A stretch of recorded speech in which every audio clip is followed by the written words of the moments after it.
welcome to the first Media7 for 2011. I'm Russell Brown. We've spruced up the place. New theme, new titles, new set, and we have a new regular feature. We'll look at two very different legal stories in this program. But first, we live in the age of data. Every link you click, every text you send, every book you buy is counted by someone, somewhere. And taken together, those numbers paint a picture of our media lives. It is elements of that big picture we aim to bring you every week with our new feature, The Source, to inform and entertain. We'll start with what we all did on our holidays.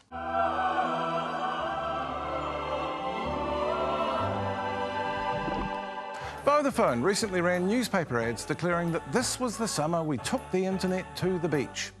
35% of Vodafone's customers connected to social networking services with their mobile devices.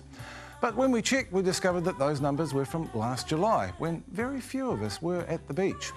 The story was still true. Major websites like the New Zealand Herald and Radio New Zealand both saw a drop in page views from personal computers and a jump in mobile access, but not just any mobile. Apple devices, iPhone, iPad and iPod, dwarfed the others.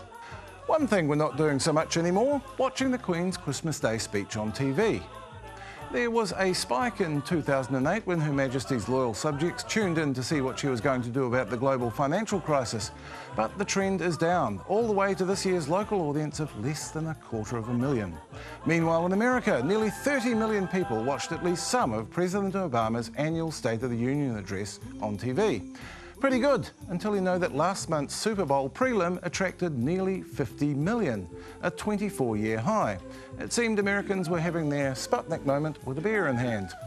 So, what did we talk about this summer? According to the Nielsen Company's Buzzmetric Index, sharks. The Herald and the Dominion Post both went shark-raving mad. When we said we wanted a newspaper with bite, that wasn't really what we meant.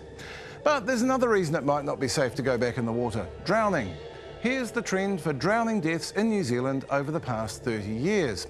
We'd have included a line for fatal shark attacks over the same period, but curiously enough, there weren't any. Staying with seasonal silliness, on the last day of last year, the New Zealand Herald's front page lead blared, "Top secret, a celebrity household name was arrested and charged with bad behaviour in downtown Auckland, but he has been allowed to keep his identity secret." The celebrity was broadcaster Martin Devlin, who eventually outed himself to end a media blitz. By then, everyone seemed to agree his offence was trivial, even the paper that led with it. I'm joined now by Wellington lawyer and commentator Stephen Price and Brian Edwards, no stranger to offering media advice to the badly behaved. Welcome, gentlemen. Thank you. Stephen, both the Herald and the Dominion Post, which got onto this story, summoned experts, as they put it, to say that the granting of interim name suppression in this way was highly unusual. What did you make of that? Well, you talk about Garth McVicker and Tim Pankhurst. And Tim Pankhurst, yeah. I'm not sure really as it can be described as a legal expert. No, I'm not sure either of them have law degrees. I would have thought they were both lobbyists. Always, when this subject comes up, you have to point out that, yes, celebrities do get name suppression more than everyone else. But then you have to say, that's not necessarily unequal treatment, because the law says that name suppression can be given when the consequences of the publicity are going to be out of all proportion to the gravity of the alleged offence. And it's celebrities who are going to get the treatment on the front page of the newspaper, not everybody else. Ordinary folks don't need the suppression. Ordinary folks don't generally need the suppression. And so you can see this as actually an ironing out of an imbalance, which makes it fairer to the celebrities to allow them to get suppression. On the other hand, you can see it as a treatment that really ought not to be available to celebrities. It's a more complicated debate than is usually portrayed, I think. Yeah, and leaving aside the law, Brian, your advice, as expressed in your blog after the Devlin case to celebrities, was don't go for name suppression. Why? Well, because it makes it much worse, really. I mean, that's the simple answer. Because as soon as something is suppressed, everyone becomes much more interested in it than they were before. And in the end, at any rate, your name is going to come out and it's much, much worse. And that's exactly what happened in the Devlin case. I was amazed, first of all, that he was prosecuted for this. I mean, anyone else who had been accused of disorderly conduct, in the first case, they might not be prosecuted, but even if they were, their names following on from what you've said, certainly wouldn't be published. So there is a special penalty, really, for famous people or celebrities or whatever you want to call them, that is made up for in some way by the fact that they get this name suppression. But it just makes it worse. I mean, this was a very minor episode from what I can see. This guy goes and he stands in front of his wife's car, he gets on the bonnet of his wife's car, and maybe he held up the traffic a bit, but it's not exactly a big deal, is it really?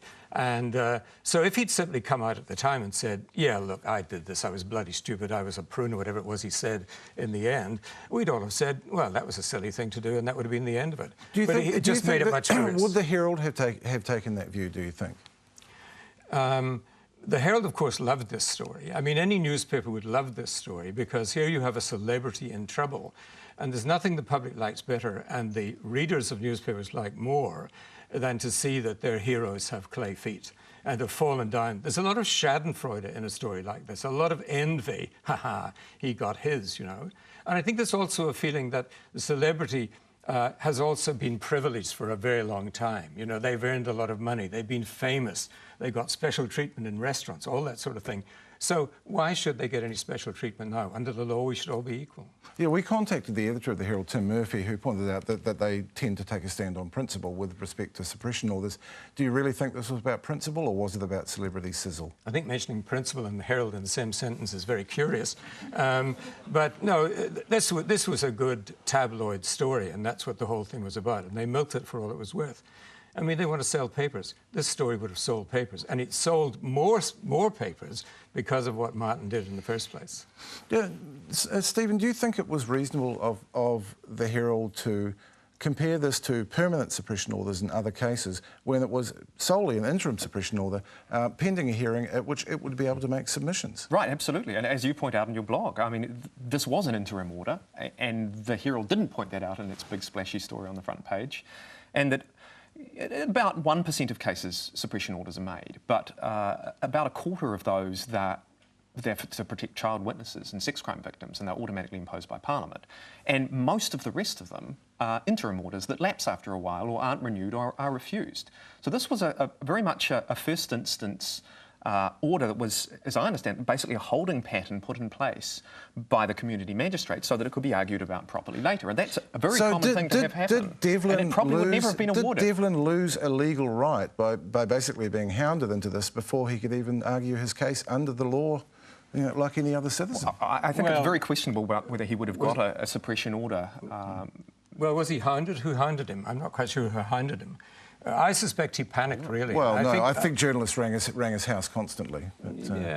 But at the same time, I think in this sort of situation, where well-known people feel that they're about to be exposed, I think in their own minds they tend to exaggerate what's going to happen to them, and they panic. And asking for your name to be suppressed, I think, may well be a function of that panic that people in that sort of situation feel. I remember being rung by Duncan Garner once. Now, that, of course, is a frightening enough thing to happen to you, at any rate. And this is not quite the same, but it's similar a little bit. And he said to me, "Did you once write a letter to the Minister of Broadcasting?" And I thought, why does he want to know that? What have I done wrong? This is awful. I'm about to be exposed by Duncan Garner.